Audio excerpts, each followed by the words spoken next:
Hi, I'm Judith. I'm a Canadian and I'm 80 years old. So today I want to talk to you about affirmations. Affirmations are, the last video I did was about visualization and creative visualization, visualizing the happy life that you want to have. And today I'm going to talk about affirmations. And my purpose in this whole channel is to pass on to you the things that I have learned over my years, over my 80 years of sometimes hard learning, about how to create a happy and successful life. Happy and successful by your own standards, not by external standards. So creative visualization is really a magic way to do it, and likely the most powerful thing I know. Sorry. But affirmations are also important and powerful. I'm going to talk to you today about some of my experience with affirmations and how I use those to change my life for the better. And then I'll talk a bit about resources for learning more about affirmations. But really, it's not hard. So, an affirmation is something that you assert to be true, to be firm. You affirm that something is happening, or is present, or exists, and so they're in the present tense. They're powerful statements that you tell yourself in order to believe them. We all have statements that we tell ourselves and we believe them, and some of them are negative, some of them are positive. Affirmations are a deliberate attempt to do positive, to replace negative thoughts with positive thoughts, to change your inner tapes that go on in your head. And therefore, when you change your beliefs about yourself or beliefs about how things are, you often change your thoughts and your emotions and your actions ultimately. So I want to talk today about 3 ways in which I've used affirmations, just to give you examples, and then I'll talk a little bit more about the theory of them. So we'll go back, as we did in the last one, to 1975, that really important year in my life when I learned about creative visualization. I also learned about affirmations. And I was 30 years old, and I was taking this course that I mentioned in the last video called Mind Development. I took a weekend course. I took it several times because once you had taken it, you could go back free, basically, and help give the course so you could learn it again. And then there were advanced courses. And one of those advanced courses was given by actually not by people hired by this company, but by the actual founder of the company, a man named Tom Wilhite. And he came to Toronto, which is where I was living at the time, and he gave this course. It was every night. It was in October of 1975, and it was every night for a period of time. I don't know, 5 days or 7 days, I don't remember. And on one of the nights, I remember it as being quite early in the course, he said, "How many of you people are smokers?" And I put up my hand because I was then a smoker. I had started smoking when I was 16, and my first steady boyfriend broke up with me. I didn't connect those two events together for a long, long time, but eventually I realized that was part of. I cut my hair, I started smoking, and I guess that was about it. But basically, that was my emancipation from that boyfriend. I was, there's an old song, "I'll wash that man right out of my hair." Well, I cut that man right out of my hair. I was getting over a broken heart. The first of many, I must admit. So anyway, he said, "How many of you are smokers?" And I put up my hand. There had been this persistent belief in the back of my mind that I would quit smoking when I was 30. And I don't know why. I just had this feeling that I would quit smoking when I was 30. And here it was. It was October of 1975, and I had been 30 for over half a year, and I had not done anything about that. But I wasn't planning to do anything about that. And he got us talking about really our whys and why we really wanted to quit smoking. And I can talk more about that. I think that's more part of a process of change and not really about affirmations. But at any rate, that night, I decided going home that I was not going to smoke that evening. And I got up the next day, and I had to go to work that day and then go to the course at night. And I started saying to myself, I am a non-smoker. I choose not to smoke. I am a non-smoker. I choose not to smoke. And all I did, I've got to tell you, that first day at work was not smoke. I walked around my office. I ate cookies. Um, I gained 10 pounds quitting smoking, which I'm not sure I ever lost. Um, but it was worth it. But I just kept saying, I am a non-smoker. I choose not to smoke. I am a non-smoker. I choose not to smoke. And I said that for days, for weeks, for months. And I still believe it. I still believe, by the way, that I'm addicted, even at 80 years old, that if I had a cigarette today, I'd be back at it, smoking. But I don't have any desire to smoke. But yeah, I used that affirmation again and again and again. And it was affirming something that was, in fact, at that moment present. It wasn't something future. I had chosen for that moment not to smoke, and for every successive moment not to smoke. Came close a couple of times. I'll talk about that in another video too. But but because that's another one about a whole different subject, the power of friendship. But I will. But yeah, I would just say this affirmation really, really helped me to quit smoking. So what was it about? Well, it was affirmative. It was very positive, and it it said what I am and what my actions are. So I am a non-smoker.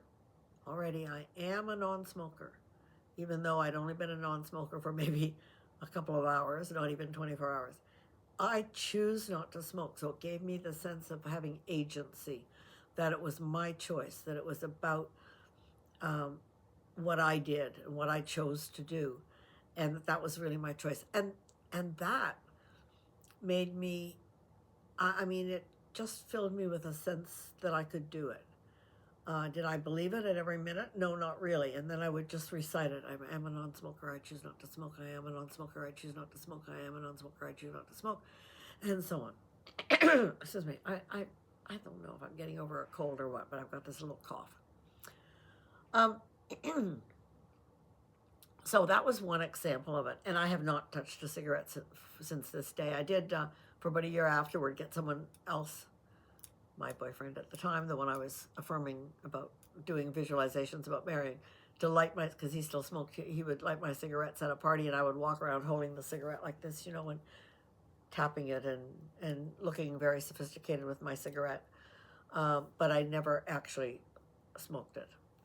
So, so that was one time when affirmations really helped me. And then I'm going to leap to a more recent one. So, and this is about exercise. So, all my life, I didn't really like exercise. I did not love it. I did not really want to exercise. I am among the, I think, 10%, I think I've heard quoted, of people who, when they exercise, don't feel any great endorphin rush afterward. I don't feel better after I exercise. I feel more morally, morally good, like, oh, virtuous because I exercised. But I don't get, what people talk about, like a runner's high or a really feeling good in my body after I exercise. And I would say that that's still true to this day. That just doesn't seem to happen for me. And so that, plus the fact that I have ADHD, and it's very hard to develop good habits when you've got ADD or ADHD. I didn't know that till I was 50, but then it made a lot of things make sense. So I would exercise sporadically. I would join a gym and I would go every morning for 6 weeks, and then something would throw me off, and then I wouldn't go again. I'd keep on paying the fees for another year and wouldn't go. And some of you can maybe relate to that. So I never really exercised in a consistent way. And as I got older, I realized that I really need to exercise. And when I retired, I really didn't have any excuse. I didn't have the excuse of work anymore. And for years, as I said in the last video, I worked from home. And so I didn't have to go out every day. And I often worked in my house coat. So it was easy not to exercise. And I worked very long hours. I did a lot of all-nighters. I did a lot of 12 and 19-hour days. I worked very hard. And even when I wasn't working very hard, when I was only working maybe 25 hours a week, which happened in the later years where I didn't need to work as much for money, I I just didn't exercise. And so then when I retired in 2011 and then moved away from Toronto in 2012 to live with my high school boyfriend and to return to my hometown, um, I and to live a quieter life generally, out of the hustle and bustle of Toronto. I I thought I better exercise. So I had been using for a couple of years then an affirmation about exercise, and the affirmation was, which I made up myself. I do regular, vigorous, joyful exercise. I do regular, vigorous, joyful exercise. I do regular, vigorous, joyful exercise. And none of that was true for a year or two. I wasn't doing any exercise. But I would say it to myself, quite often. And then I came out to the smaller city and I joined a fitness club and I started to go for their programs. And they had a lot of programs for seniors. And one of them was walking. And that's what I started with. It was the fall of 2012. And I started walking. And I met this wonderful group of women who are still friends to this day. And many of whom are, at least not single, all of them. And over the years, I continued to go. And exercise actually became something that I really liked to do. I went to classes there. I did aerobics classes. I did aquafit classes. I did various classes. I must say, when I was 66, when I started, I would do, and my friends would do, like 3 classes in the morning, 9 to 10, 10 to 11, 11 to 12. And then we'd say bye and go home. And it was on the walking classes, that we really got to know each other, because we got, you would walk with someone and talk with them. They were pole walking things for an hour. And, but you met other people along the way and you talked to them in the change rooms and so on. And that exercise, and then as the years went on, actually we went down to 2 classes a day, and then went down to 1 class a day, 2 classes a day, and go for coffee at Tim Hortons. And then it became 1 class a day and go for coffee at Tim Hortons. And these days it's sometimes 45 minutes. And with one set of my friends, they go on Mondays to now a senior center, and they do half an hour on Mondays and then go to Tim's for coffee. So it's maybe less. But I actually do more exercise now than I have ever done in my life. It is, I do it, and it is regular, and it is vigorous at times, some of it more vigorous than others, and it is joyful. It really is. And so all of that has come true. Now it became joyful at first because of the classes, because of the people there. Especially once we started going to Tim's afterwards, because you could get through it 2 hours or an hour of stuff and then go to Tim's and chat. And then, that group started seeing each other outside of exercise classes and going to each other's homes for parties or get-togethers or lunches occasionally, or going to movies together, or going to go to concerts together. We do a lot of things. It's a group of about, I guess it's the largest, it was about 18 people, but the closest group was about 12 people. We've lost a couple of people since, to various circumstances. So now about 10 of us. And certainly a closer group of maybe 6 or 8 of us that see each other often. So regular, vigorous, joyful exercise. And that has really become part of my life. And so now I'll tell you what I do for exercise. On Mondays, this is the current schedule, on Mondays, I go for line dancing for an hour, and that is really joyful. I love line dancing. It is so much fun, and it's good for the brain as well as the body. Not very heavy aerobically, but sometimes on a lot of fast dances, my heart rate will go up, but it's really good for me, good for my brain, good for my body. I've gotten to know people there. It's really fun. On Tuesdays and Thursdays, I go to a gym nearby my house, and I do 20 minutes, sometimes half an hour, mostly 15 to 20 minutes on the treadmill, and I do high intensity training there, where I elevate to the highest level and then go back down a bit and then I elevate high. So I work pretty hard at that in a cardio capacity. And then I have an hour session with a trainer. Now, I'm lucky that I can afford this. I'm spending my kids' inheritance, by the way, to do this. It's not like I just have that money, so much money that I can afford that. But so I spend money that maybe otherwise would go to them. But I have it, and my kids say, great, spend it. So I do that, and that helps. My trainer is away right now for a couple of weeks, back in his home country, and I went once and cut the thing in half, and I haven't been twice. Now I had extenuating circumstances, a partner in the hospital, but I haven't gone, a couple of times either when I should have gone to exercise. Um, so I call it outsourcing willpower. But actually, I really enjoy those sessions, those training. I don't love it when I do it on my own, but I love it when I do it with the trainer. Yeah, it's fun. We talk, we chat. I can do a plank longer when I'm talking or he's talking than if I'm just trying to do it myself. So I do strength training with him. On so I'm in the gym pretty close to 2 hours on Tuesdays and Thursday afternoons. On Wednesdays and Fridays, I go to cardio classes at a senior center. We used to go to a fitness club, but now senior center, and we do walking workouts. Leslie Sanson or Sansone, I've heard her called walking DVDs, and walk, walk, walk, sidestep, sidestep, lift your arms up, point your arms, this sort of thing. And the heart rate gets up, and then we go to Tim's afterwards for coffee, and it's really fun. If you're not a Canadian, you may not know that Tim Hortons is a Canadian institution, a coffee shop, donut shop. They have sandwiches and things. I don't drink coffee, I drink tea, but that hour that we then spend sitting in Tim's afterward is just great social time. So I do that, and then on most mornings, almost every morning before breakfast, I do another 15 minutes of Leslie Sanson. Now, I'm hoping once spring comes, because it's winter now and I don't walk outside in winter, when spring comes, that I'll do a little more walking after dinner, that kind of thing.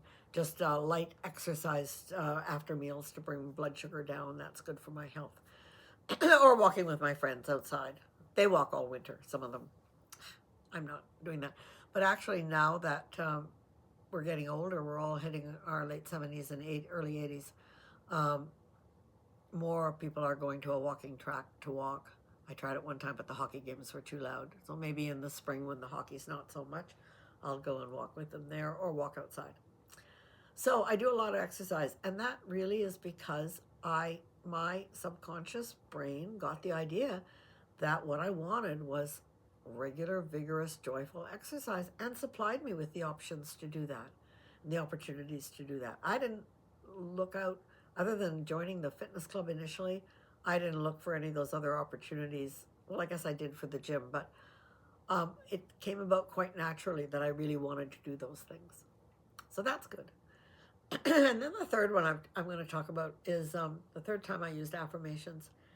And now this is just on a moment-to-moment basis. This was for something that I needed to do right that minute, and only for maybe a matter of hours. But affirmations are good anytime you have to do something that is hard, to believe that you can do it. So in 2023, in October of 2023, I went over to Spain by myself, and I walked 115 kilometers of the Camino de Santiago. Now, that was quite a feat for me, a lifelong non-exerciser, with one-sided balance from a tumor I had once. I'll talk about that another time. But, I tell you, I took 10 days to walk what other people walk in 5. So I wasn't killing myself. I was walking, I think the shortest day was 8 kilometers, but the longest day was 15. And most days were around 10 or 12 kilometers a day. And it would take me several hours, 4 to 5 hours a day to walk that. And I was not walking at a huge, fast pace, and we would stop. I would walk with other people. We would stop at pubs, cafes, restaurants, pubs, to get water, or to use the toilet facilities, to buy water and use the toilet facilities, to just have a little rest, and so on. And the third day, apparently the third day of a walk like that is always the hardest, no matter where you are, but it was quite an uphill climb. I think we were Oh, I'd have to look up where we were going that day.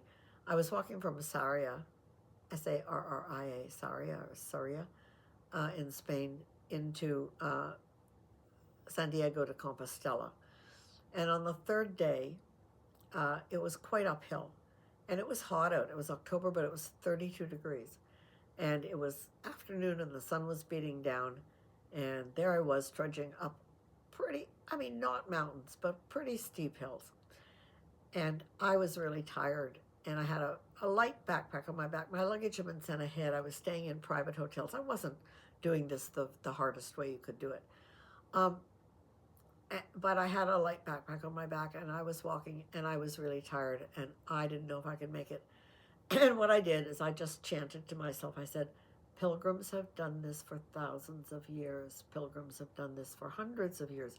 Pilgrims have done this for hundreds of years. Pilgrims have done this for thousands of years. I don't know if it's thousands or hundreds. Pilgrims have done this for hundreds of years. And I would take a step rhythmically as I did this.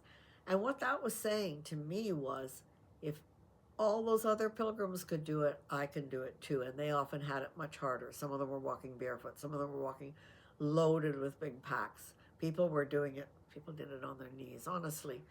Um, you know, other people could do it. I can do it too. And I did it. And I got to the hotel. And I got to the end of the route for that day. And I got to the hotel and I got to relax. Um, and and so that was a time when an affirmation, which didn't seem to be as direct as some of the other affirmations, but it was an affirmation that consoled me and that kept me saying, if other people can do this, I can do this. And I used it for that period of time. So, so affirmation. So let me just talk briefly about affirmations. Again, I will refer the book that I mentioned the other day, Creative Visualization by Shakti Gawain. Really good book. And it talks about affirmations. It can be very general or very specific. She says, basically, affirmations are any positive statement. You could say, every day in every way I'm getting better and better. You could say, the more I love myself, the more love I have to give to others. It's okay for me to have everything I want. I'm reading a random selection of ones she suggests. I feel happy just being alive. I am healthy and beautiful. I give thanks now for my life of health, happiness, and self-expression. So whatever resonates with you, you can make up your own affirmations or you can choose them from the book. You can also have religious affirmations, whether you're spiritual, whether you have a particular spiritual being that you pray to, Allah or God or Jehovah. You can say, I'm one with the Great Spirit. My higher self is guiding me in everything I do. There's one I like, and it mentions God. The light of God surrounds me. The love of God enfolds me. The power of God flows through me. Wherever I am, God is, and all is well. You can say the very famous saying by Julian of Norwich, which is, all shall be well, and all shall be well, and all manner of things shall be well. And that's an affirmation that no matter what you're going through at the moment, that this too shall pass and things will get better. So one of my friends said it might pass like a kidney stone, but it will pass. The one thing my mom used to say to me, and this verges a little on the religious because she was a religious woman, is a quote from the Bible. And that was, and she would say, let's see. Now, of course, it's gone out of my head for a second because that's what happens when you get older. For I know the plans I have for thee, saith the Lord, plans for good and not for evil, to give you a future and a hope. And I see that as a very positive thing. Now, that's about future plans and usually express affirmations in the present. So is Julian of Norwich, and all shall be well. But those are still affirmations of positive things. And you want your affirmation to be positive. You want it, if possible, to be in the present tense. And you want it to be, something that feels strong to you, that makes you feel good. And also something that for that moment that you say it, you can believe. You may not believe that it's true now, because objectively it may not be, but you can believe that your subconscious, that your mind, that your God or higher power can bring to you. Excuse me. Sorry. I'm sorry about this coughing. And I'm not going to redo this to get rid of the coughing. You'll have to put up with it. Sorry. So, so affirmations are another powerful thing. You can use those along with visualization. You can end them. And another really, I think I mentioned this in the visualization video, a powerful way to end a visualization is to say all this or something better, right? Is to say, that let this be true, all this or something better, for the higher good of all concerned, for the highest good of all concerned, I guess in the highest good of all concerned, so that you put a really positive way, think of it as putting nice white light all around your visualization. And that's a good thing to do when you really don't know how a situation can work out, and you can't think of any way it can work out except through disasters or unhappy things, or things that will cause pain to others. You could get the promotion, but the person above you would be fired or whatever. Try to say all this or something better for the highest good of all concerned. And that kind of blesses the whole thing and says that you don't want it to come about through any evil means or really painful means. So that's it on affirmations. I think I encourage you to use that. It can be a very strong way to change your internal tapes about things that go on in your mind. We'll do another video sometime. I got lots of videos I'm going to do of another one about the stories we tell ourselves. But for today, affirmations are a way of creating a new story and to become the happiest, to create the happiest, most satisfactory life that you can provide, that you can imagine. Again, according to your own views of happy, or what is happy, what is successful, what is ideal. And that's the purpose of this channel, is just to pass on things that I've learned, things that have helped me to be a happy and healthy and successful individual, and have a happy and successful life, again, by my own standards. So if you like this, you can and you can see more videos. This will be episode 7, I believe, and I've just started this, and you can see more videos. I try to do one weekly, and as long as my health keeps on going and my ideas keep flowing, I'll keep on doing this. My channel is Jam Today, Judith's Point of View, POV, Judith's POV, and so like, subscribe, and I wish you all the success in the world with creating a happy life for yourself. Learn from me. All right, till the next time.